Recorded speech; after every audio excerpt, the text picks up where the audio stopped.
আপনারা দেখছেন বার্তা এক নজর। গভীর রাতে হাতির হানায় ভাঙল পাকা ঘরের দেয়াল। অল্পের জন্য প্রাণে বাঁচলেন পরিবারের 3 সদস্য। মাঝরাত্রিরে দেয়াল নড়ে ওঠায় বুঝতে পারেন হাতির আক্রমণ ঘটেছে।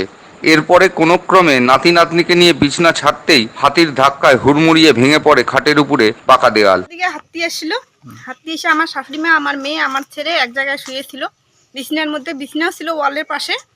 তখন হাতি এসে ধাক্কা মারিয়া আমার ছেলেকে এসে করতে, আমার মেয়েটাকে পায় নাই, মেয়ে আর ছেলের হাত সরাইয়ে দিয়ে আমার শাশুড়ি মা যখন সরছে তখন ওয়াল ভাঙ্গা পড়ছে বিছনার মধ্যে।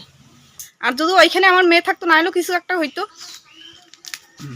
তখন হাতি এসে ধাক্কা মারলো, আমি জানালার না সিঁড়ি ধরছি এইরকম করি, কপাটের না এই যে জানালা ছিল ওইখানে ধরছি, ডিক্কি বাচ্চাগুলাকে ঠেলি ফেলে দিয়ে আমি নামছি, নামি এখানে নামতে একেবারে ওয়াল ভাঙ্গিয়ে একেবারে পড়ে গেল অল্প। তখন আপনি বিছানায় ছিলেন? হ্যাঁ। আপনাদের গায়ে পড়ছিল কি? গায়ে পড়েনি, ওই তো খালি বিছানা থেকে এইরকম সামনে নামছি। তাতে কে কে ছিলেন?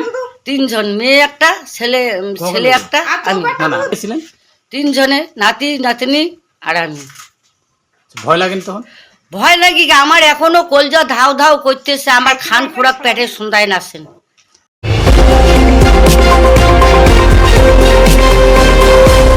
আপনারা দেখছেন বার্তা এক নজর।